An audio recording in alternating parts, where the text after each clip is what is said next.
Yo! Video games. What I'm going to do today is going to be something a little different, where I'm going to look at the currently operating development houses within Nintendo. Either first party or major, contributors. Like, yes, second party sometimes is the term used. Not really a correct term, but it's a term. And I'm going to rank them. This is going to be ranking not of their legacy, but of their output for this console lifestyle. Because the Switch has been around for over 5 years now. It is going on 5.5 years. So, whatever the developer output for the Switch's life, we're going to rate it. We're going to give it a letter grade. Now, this comes from... We're going to look at a list made by Chemo. He made a really good list. You can check out his Twitter over here at Chemo Atto. He made a really good list, and I'm going to be using these to rank the developers of Nintendo. And if you guys like this, let me know, and I'll do one for Sony and Microsoft. The Microsoft's a little rough, to be honest. We'd have to basically look at last generation for Sony and Microsoft, probably because we've only barely gotten 2 years into next gen, and nothing's really happened next gen. But yeah, if you guys like this, I will rate the devs for Sony and Microsoft as well. So, the first one is there's 10 EPD teams at Nintendo proper, not to mention some of the other outside studios that they own. 4 of those teams, or 11 actually, and the 11th one is just the mobile division. These are liaisons, EPD 1, 2, 6, and Smart Device PD, or 11 if you will. These are liaisons. They don't make these games. These are just like, there's a producer from NCL that kind of oversees it. You have a very one person or just a couple people kind of overseeing stuff. So I'm not going to rank EPD 1, 2, 6, and 11 because they're not even the developers, really. What do you, like, it'd be a weird thing to rank. I'm like, well, how well did you work with these other people? It's like, So, now the weird thing about this list is that apparently from what it looks like to me, like, fucking NST is gone. So, yeah. Anyways, so we're gonna start spicy, chat. We're gonna start spicy. And that is, we're gonna start with EPD 3, which is the Legend of Zelda team. They just make Zelda games. Mainline Zelda games. And their output this generation, I'm giving it a C. And the reason I'm going C on them, unfortunately, has a lot to do with just how long this is really taking. Give it a little drop. Yeah. I'm going C for them. That's generous. So here's the thing. Breath of the Wild is one of the greatest fucking games ever made. Breath of the Wild was done on the Wii U and it was ported to the Switch. Like, Breath of the Wild was obviously held back to be made into a cross-gen game at the start.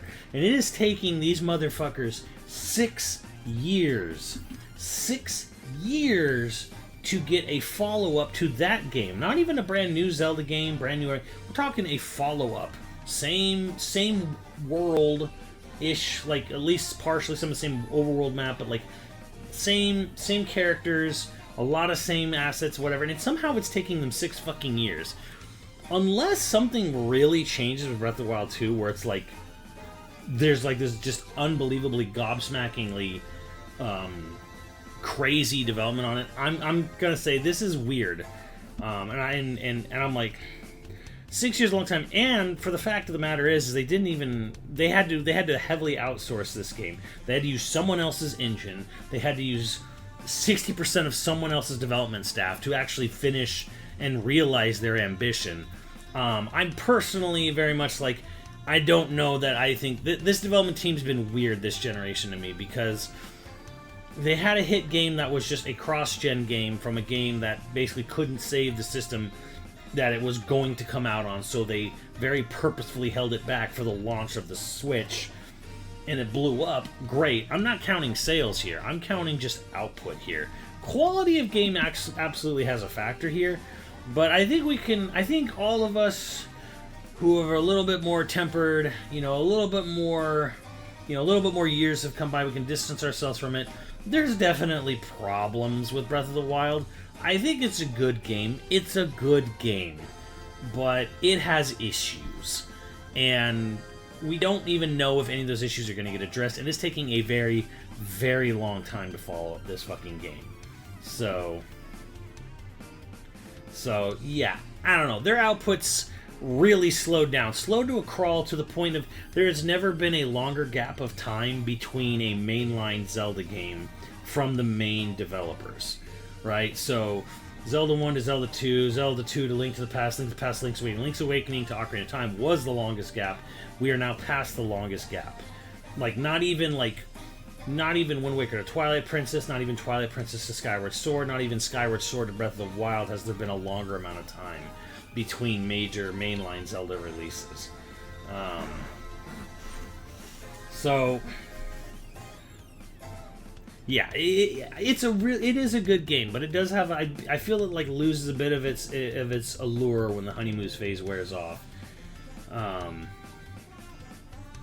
You -2 for COVID? Right, but everyone suffered COVID, so why in the blue fucking hell is a game like Horizon 2 completely finished and released on multiple systems in the same amount of time, in fact a year less? Why was the final year of God of War 2018 done, and then all of God of War Ragnarok was done and finished and completed, and now is going to be released before Breath of the Wild can get its sequel done? There is something weird going on here, and it is not just COVID.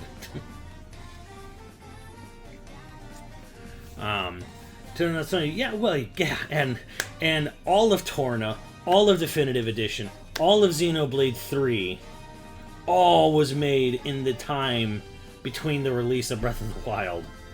I don't even know what Breath of the Wild 2 is going to be called. There is something weird with this game's release. Anyways, EPD 3 I'm giving a C. I feel like for having such a big runaway hit, it is taking them a very odd, strange amount of time to do a follow-up that's reusing tech and assets from the same game. There is something fucking odd going on here. Now, EPD 4, actually, very good. Here's the thing, we don't know the team sizes here, and that's kind of what makes things a little difficult. However, what we can say is that Nintendo is a very wealthy company. They're well off, and they have many resources and money and resources to put into things. So again, we don't know how big some of these teams are, and maybe they're keeping it small on purpose, but even if they were kind of small, there's three slides here, Dylan. Don't get it. Don't worry. I would say EPD4 has been prolific. How much work EPD4 has put out. EPD4 has practically put out almost a game a fucking year on the Switch. They have done actually a really good job. Now, 1-2 Switch is a piece of shit. Like a couple of dudes in a garage working, in their free time on Newgrounds tech could have made 1-2 Switch. 1-2 Switch is an absolute piece of shit fucking game. But Ring Fit's really good. Game Builder Garage is pretty neat. Labo, it's dumb, but it's not a terrible quality product, right? I think something did happen, Cobra, and I think we'll never know because Nintendo will keep that shit so close to their chest about it. It's just too much time has gone by. Too many things have been started, finished, and released and come out in the midst of COVID, during COVID, post-COVID, to sit there and say, well, COVID hit this, or this hit that, or this hit that, da-da-da-da-da. I don't understand. Their own companies, their own developers are doing solid work with game releases in the time it's taking Breath of the Wild 2 to fucking come out. There is a weird something. I'm just saying something fucking weird is going on here. Something really fucking weird, and we're never gonna know about it. It's never been this long. It has never been this long between games. So something happened to this fucking game.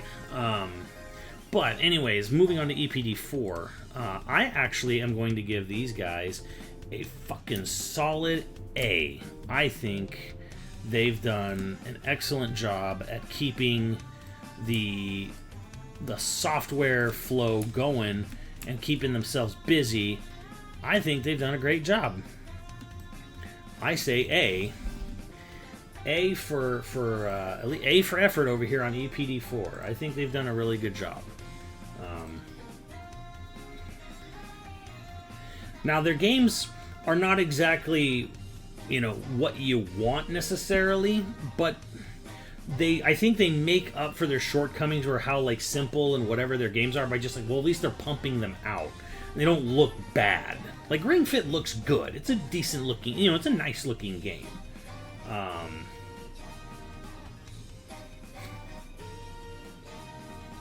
Yeah, A for Billing is a great first game. Yeah, they're doing good stuff. So,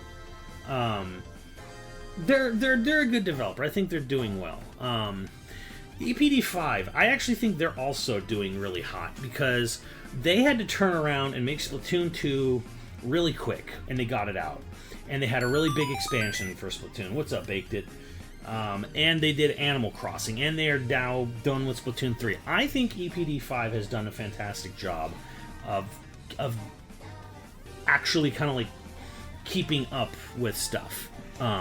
They were strangely, it was a strange time for them, I would say, on the Wii U. They got Splatoon out, but they never did a mainline Animal Crossing. But I think EPD 5 has done a really good job. What's up, Mach 5 Mike? And I think they're definitely one of the crown jewels in Nintendo's arsenal here. So I wouldn't say they're as prolific as EPD 4, but again, we don't know the team sizes here. But they're doing a great job. They're doing what they need to do. They had 3 mainline game releases this year, and they're good games. So I think I'm giving them an A-. They're really good. I've heard, I don't follow Splatoon, I don't really give a shit about Splatoon, but, I've heard some people levy complaints that, maybe this is, 2 was more of an upgrade than a sequel, and I'm like, well, it had to be the turnaround had to be insane on 2, and the Octo expansion I heard was very good, but either way, like, I think they're doing a good job. What's up, Iron Fro? I'll watch you in a while. Hope I had a great Xenoblade 3 experience. I did.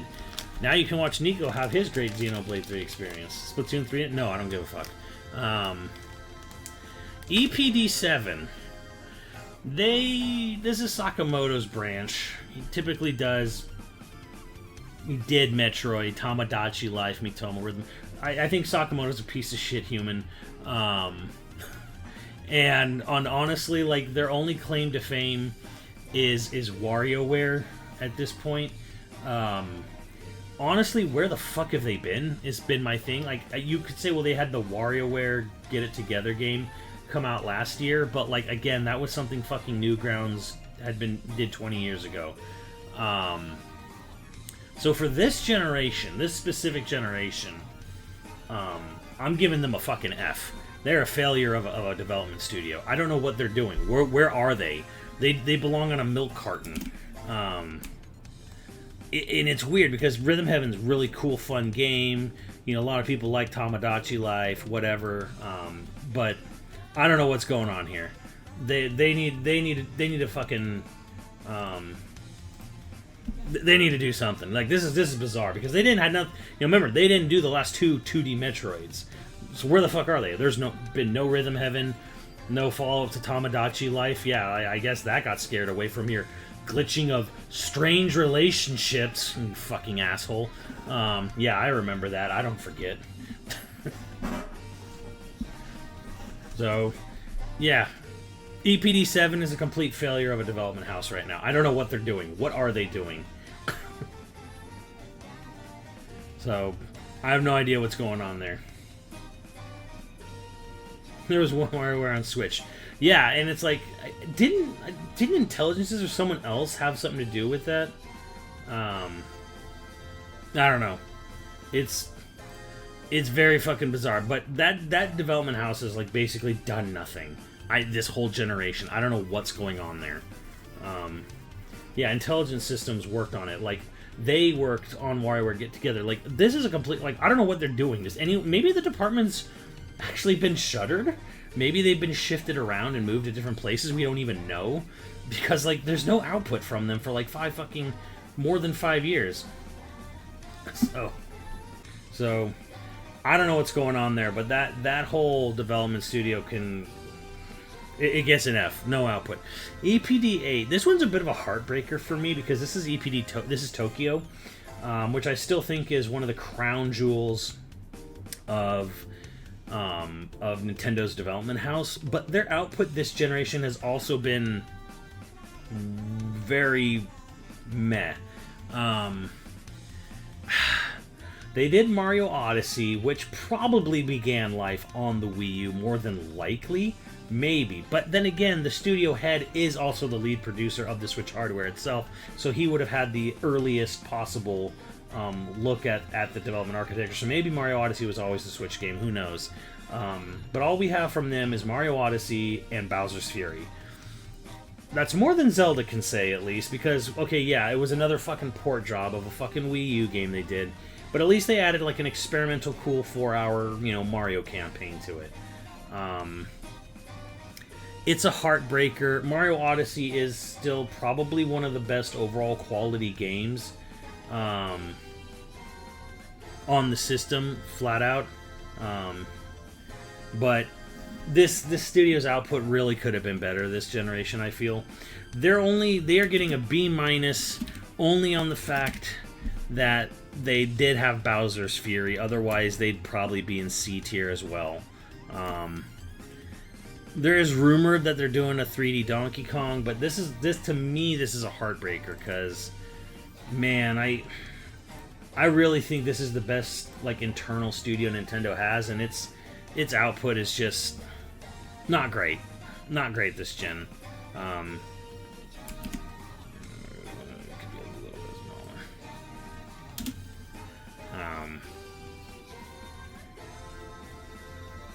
Yeah, I don't know. But Odyssey was great. Odyssey is great, and honestly, Bowser's Fury is great too. I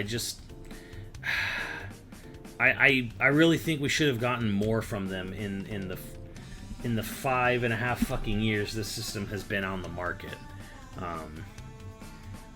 It's a heartbreaker for me because I still do think they are the best, one of the best Nintendo houses they got there, and it's a heartbreaker, man. That is a heartbreaker for me. So.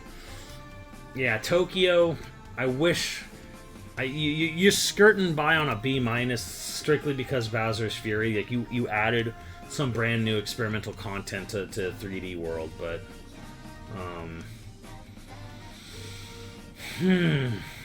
Yeah. It's too bad. Now, EPD 9. I'm not very... EPD 9 to me is not done well this generation. They started off kind of strong and they basically sat on their ass. And now they've decided to port mobile data, Mario Kart 2 or mobile shit, 5 years later to their port of Mario Kart 8. ARMS is nice. It's a new IP. It's always nice to see a new IP. But they supported it for like 2 years. But I'm giving them a C+ for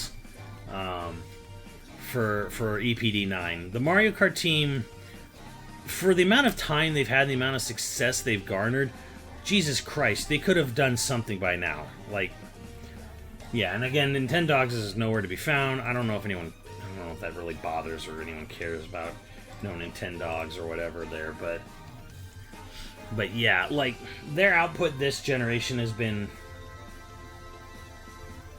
started strong and quickly went silent. Not great.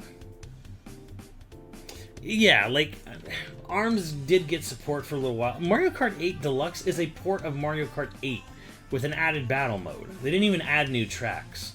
You know, if to my knowledge, when Deluxe came out, it was just battle mode shit. They added tracks now, and they're from the fucking mobile game. Props to Eevee. I don't know. When's the Legs sequel, right? When's the Legs? Yeah. Not great. EPD 10. These guys suck. I saw it was trending on Twitter today, where Miyamoto said Pikmin 4 was was in development and nearly complete, and that was 7 fucking years ago. So they do solely New Super Mario. They do Big Brain Academy, New Super Mario Brothers, Pikmin, and Mario Maker 2. Their sole game is Mario Maker 2, which is pretty good. It was definitely a nice improvement, but it did also suck seeing all the amiibo support have to get dropped from Mario Maker 2. Yeah, they're not a great dev studio on normally, and this generation's been pretty meh for them. They're honestly they're a C- from Mario Maker 3. I don't even know if Mario Maker 3 becoming a thing would even matter much at this point. I don't know. The only reason they're really not slipping into D territory is because of Mario Maker 2. But, like, it's weird how the game kind of just, like, unceremoniously, we're done with support. Just, goodbye. We're done. So those are, like, their internal inside Kyoto, except for Tokyo, EPD 8. Like, that's their internal teams at Nintendo. And, yeah, it really feels like a couple of them have really, like, you know, come out strong and been supportive of the system, and then some were like started strong and then like kind of haven't. A lot of them have floundered since launch. It's really weird to see how like EPD 8, 9, 3, 8, and 9 both came out really strong at the start of the Switch's life and then have done fuck all since. It's bizarre. You know, it's a little bizarre. Like I'm a little bit like you can't do this bullshit where you like, oh, well, we're gonna have a system have a 7 or 8 year lifespan, and we're gonna have our whole development studio make one game for it to come out within the first year, and then we'll just, you know, they can just fuck off until the next decade rolls around. That's stupid. So yeah, they're overall, I'd say like. They have a couple goodies. You know, EPD 4 and 5 really kind of carrying the weight here. And then again, a lot of them, the other ones, like they start strong and then just dis-fucking-peer. So, and again, what the fuck is going on with Zelda? Like, what is going on with Breath of the Wild 2? I wish we knew. Did ARMS flop? No, not at all. ARMS sold like 2.5 million copies. ARMS did great for a brand new IP. But there's been no follow-up. They just let it go. ARMS is bizarre. It's like, hey, we have a cool new franchise. We can do anything with it? Nope. So now we move on to studios they own. You know, outright. These are outright. We own them. They're in different parts of the world or Japan maybe, but we own these studios. You got ND Cube.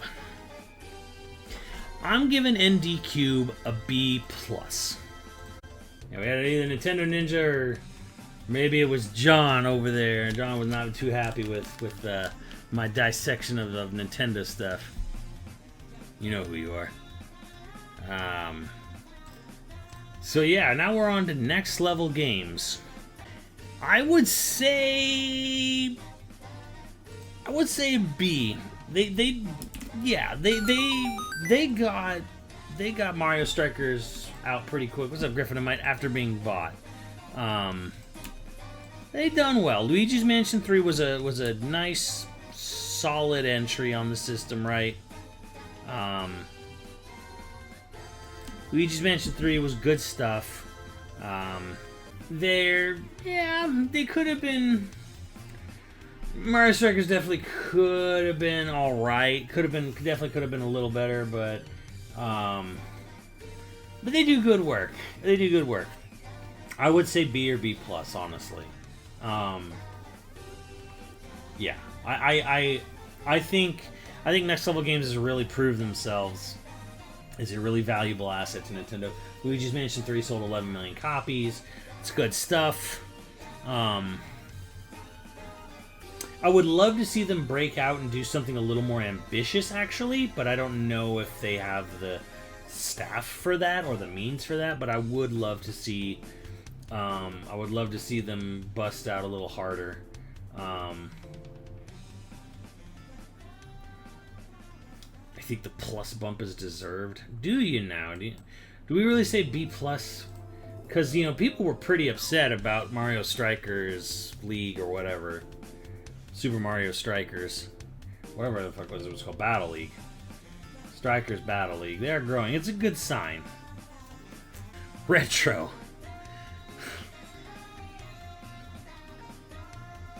Oh, retro. This one could change. This one could change. It could change.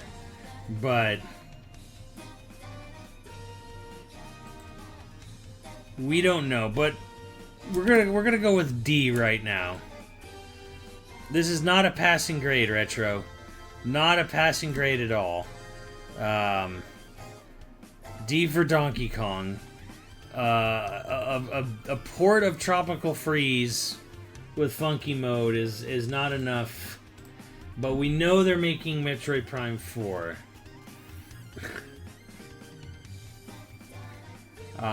It could change. It could change. But for right now, it's a D.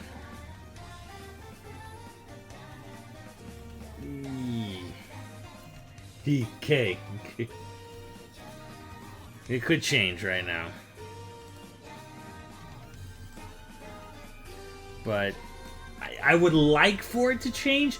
But okay, let's say Metroid Prime 4 comes out and is absolutely incredible. Like, just incredible. That puts them maybe at a C+. Because their entire output for the Switch will be Metroid Prime 4, which could be incredible at the ass end of it, and Donkey Kong Country Tropical Freeze port.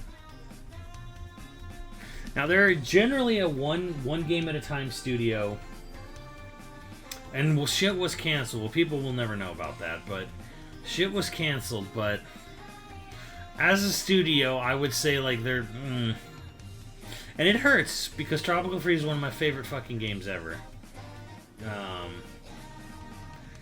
A remake of Trilogy? What, Country Trilogy? Why would Retro have anything to do with Rare's old games?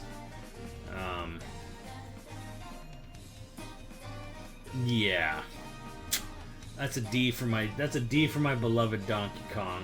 And that hurts because again, one of my favorite games ever was Tropical Freeze. But I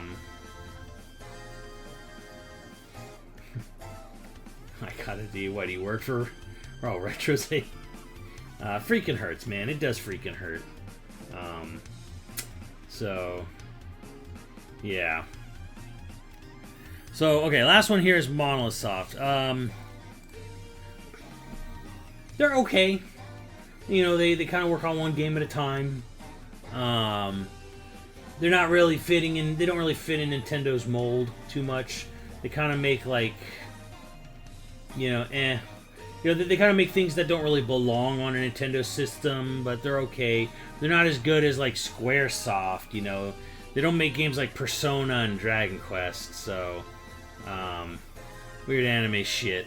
Yeah, so they're not very good.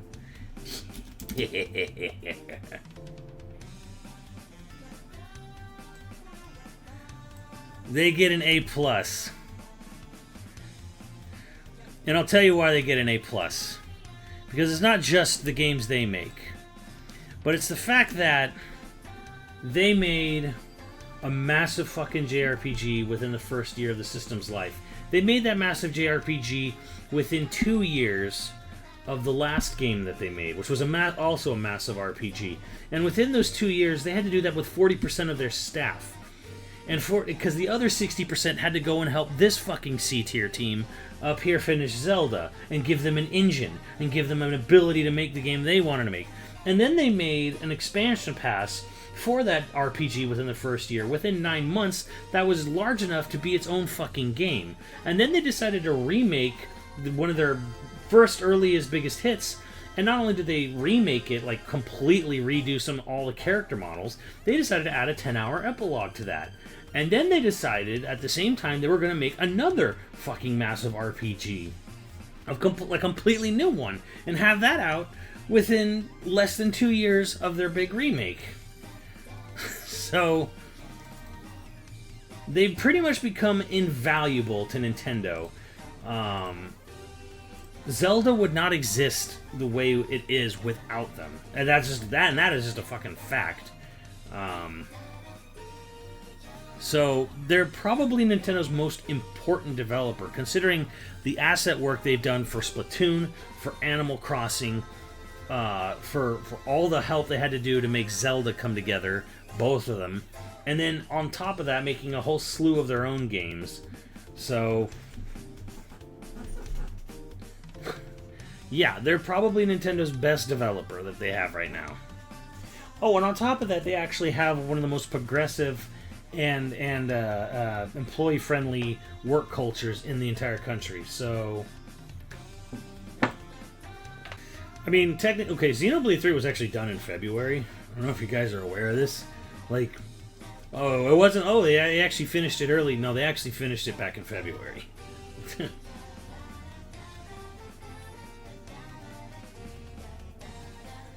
So, that's your, like, these are your Nintendo-owned companies here. You know, you got EPD 4 and 5 doing God's work. Constantly making games. You got Monosoft constantly making games.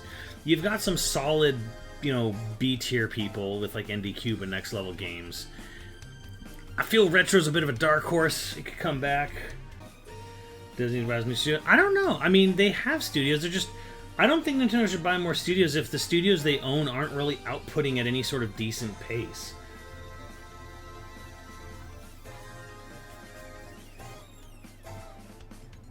Loving those combos. Right, so let's move on to part 2.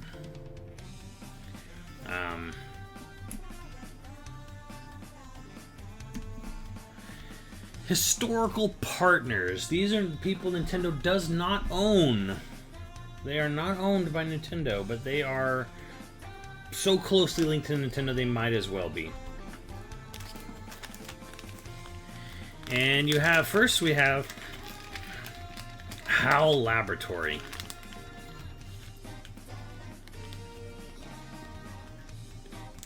Honestly, I'm gonna go with the B+ for them. Star Allies was a bit of a miss. Not terrible by any stretch of the imagination, but not terrible. And at least they came back and made a big old 3D Kirby game, right? So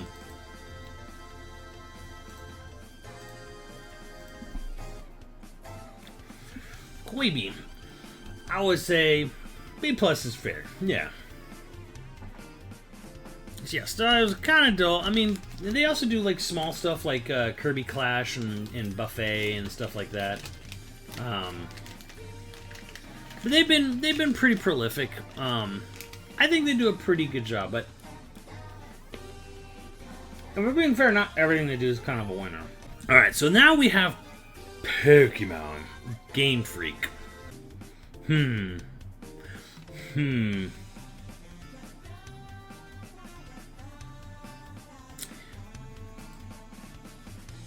This is where this is where it becomes hard, and you know what?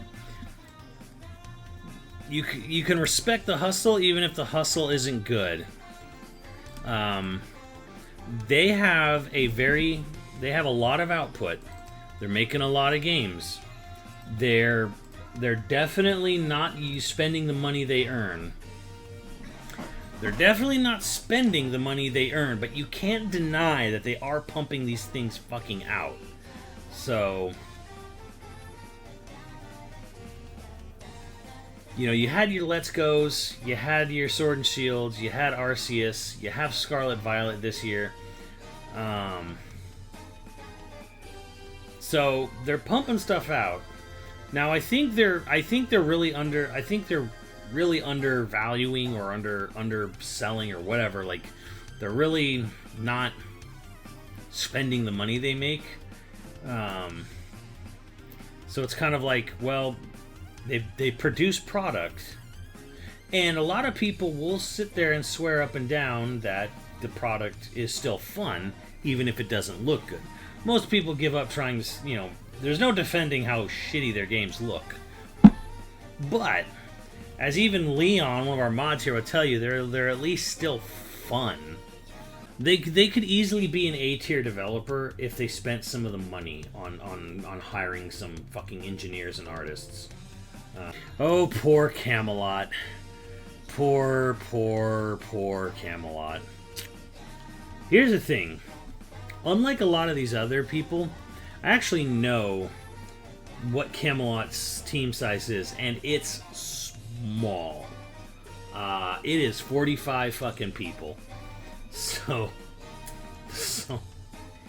yeah, and they're still fun, but it does feel like golf and tennis are on a declining slope with Camelot for some reason. So, I don't know. Camelot's a weird one. For how small they are, I feel like it's not fair. They got 2 games out this gen, but yeah, like, they're okay. They've definitely seen better days.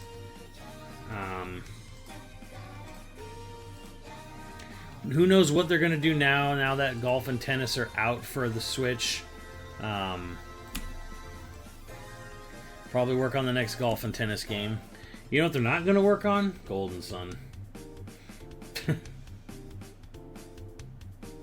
Will a game like Golden Sun ever happen again for them? No. I'm just going to tell you that right now. No, not unless Nintendo decides to funnel a bunch of money into Camelot so that they can staff up to make a Golden Sun for Switch or whatever. No. Next level did Mario Strikers. No, it's not going to come back. And why would Nintendo funnel money into Camelot, into a Golden Sun, when Golden Sun, the last game was a failure, and they own Xenoblade? Why? Just what would be the point?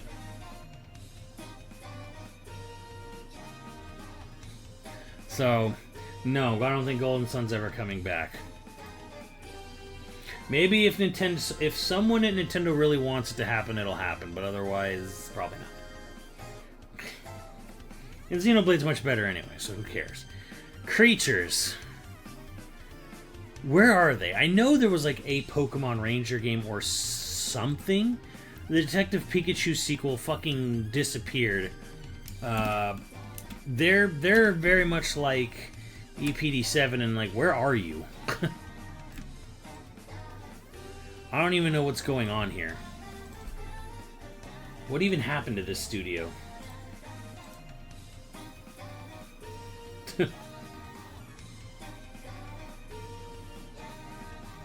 No idea what's going on. Alright, Mach 5, have a good night. There with Pokemon Sleep.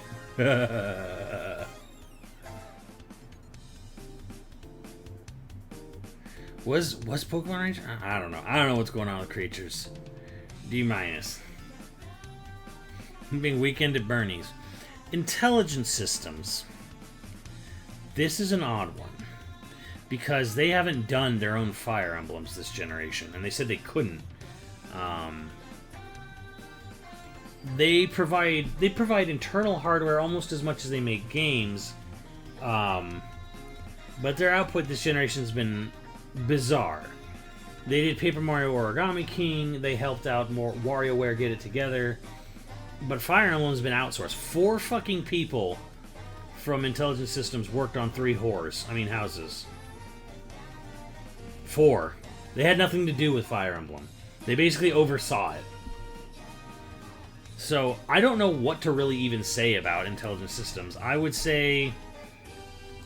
I'm going to say C+. I'm going to say C.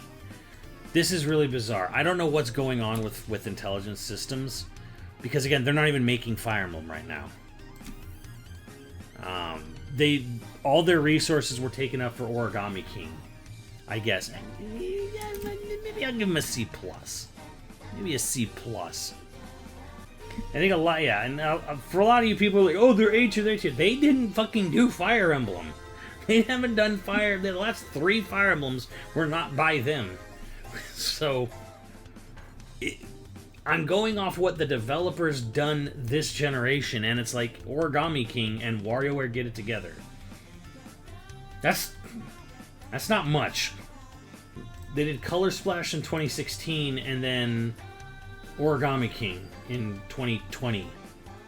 And then WarioWare. I'm more confused by Intelligent Systems now than anything. Grezzo. Grezzo's... They've been around, you know, they're... They tried to break out of their shell with Ever Oasis back on 3DS, and that didn't do anything. The game completely fucking died. So their output this generation has been Link's Awakening and Miitopia. They're okay. They're good. They're good at when you need them to do what they need to do, but I really would have much rather Grezzo had made, you know, a unique original Zelda game of their own rather than more remake shit. They're alright. Not terrible. Grezzo Organ Diamond and Pearl remakes. It was, yeah, but there was some other lead developer for that. They're fine. They're fine, but they've done Link's Awakening and Miitopia remakes, so... And this is external third-party developers. So, this one has to be kind of a little different because we could only really... I mean, these are people who don't... They're not owned by Nintendo, they're not tied to Nintendo. They're just like, what is their output for Nintendo on the Switch, right? Where is Eureka? That's a really good question, actually. But Platinum... Platinum, I'm giving a... I want to say A- because you have Bayonetta 1 and 2 ports, Astral Chain, Bayonetta 3, and Wonderful 101. A lot of that is ports. Like, half of those are ports, so it's like Astral Chain and Bayo 3. So I'm gonna be a little more realistic here, and I'll say B+. They still make great stuff. Bayo 3 is about to drop, which is exciting. They're right on the cusp. They're like an 89%. I feel like they could easily. I mean, it's hard to say. Like, I think their output has been really pretty good for the Switch over. Astral Chain's really good. Hopefully, Bayo 3 is really good. 1 and 2 ports are nice. Same with Wonderful 101. Yeah. Mercury Steam. I'm giving them a C. They made 1 game so far since their 3DS game. Company's run by a couple of shitholes. Apparently, it's kind of a miserable place to work. For some reason, I was one of the only English-speaking outlets to report on this. We had a whole podcast about it, actually. I think there's a reason why Nintendo hasn't bought them, and I think people have definitely, including Nintendo, have definitely probably wanted to bury what happened with Mercury Steam for damage control. Virtuos is technically, you know, doing the Switch port. So, yeah, they're a shit company, and it took them, I mean, Dread is a good game. Dread is a good game. A really good game. But, you know, that was the only game they've put out since Samus Returns Remake. And apparently they're a miserable fucking place to work at in Spain. So, yeah, and apparently, because there's so few actual game development studios in Spain, the owners kind of get away with treating people like shit because they know they have nowhere else to go. Wonderful. Good feel. Yoshi's Crafted World took a long time to come out from its announcement, and they've done kind of fuck all since.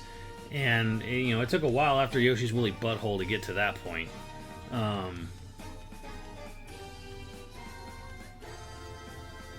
I'm gonna be real here. Good feels a bit of a D+.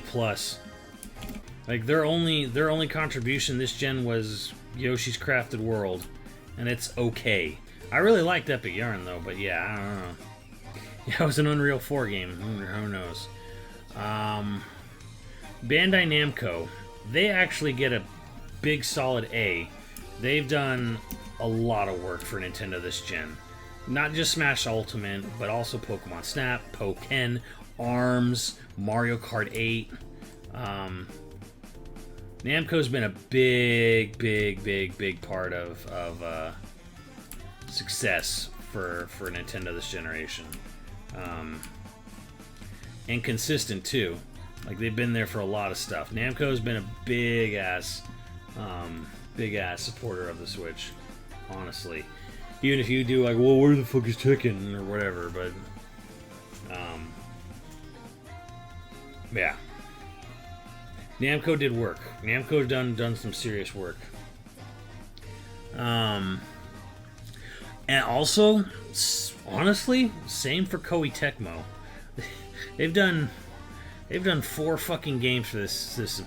Granted, 3 of these games, 1 is a port, and 3 of them are trash. But you can't deny the output.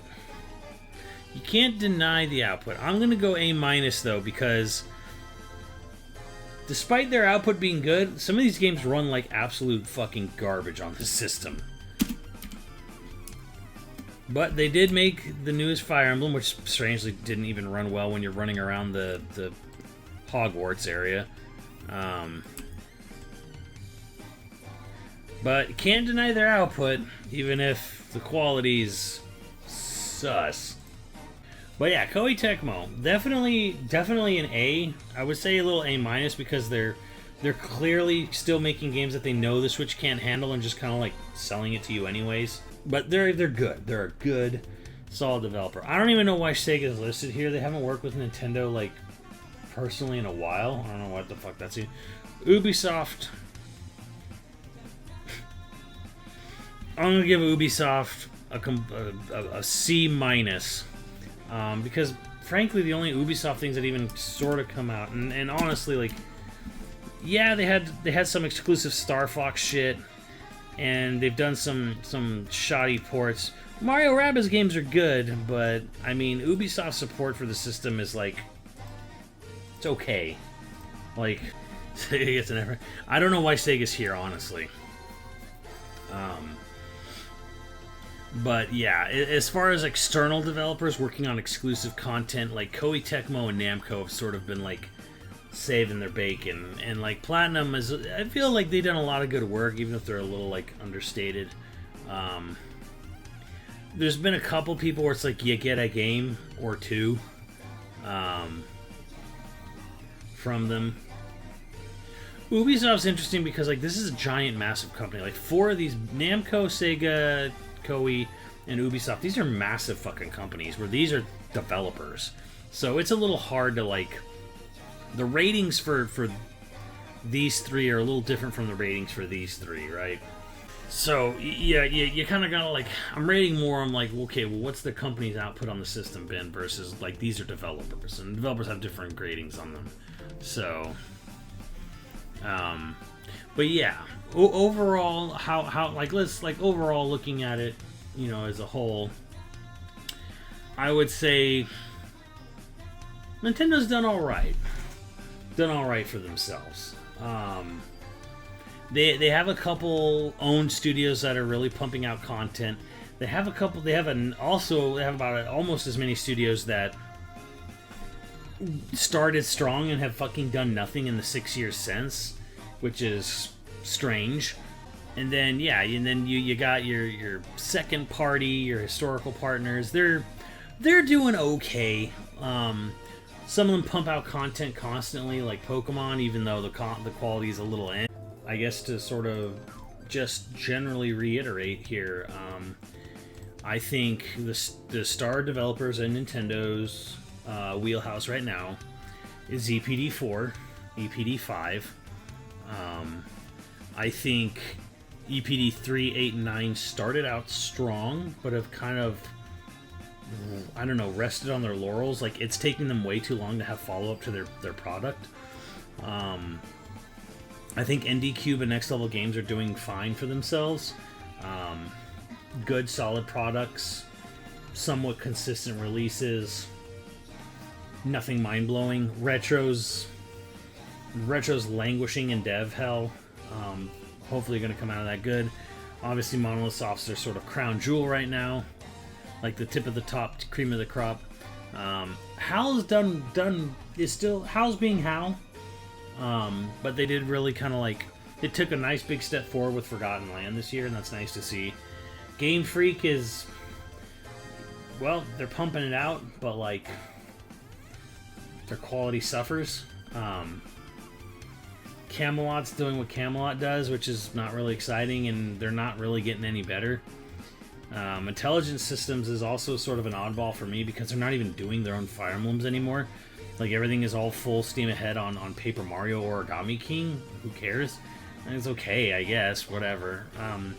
Grezzo's being Grezzo. They've transitioned from being a 3DS remake plate maker. Like, they're kind of like Nintendo's Blue Point. They do okay.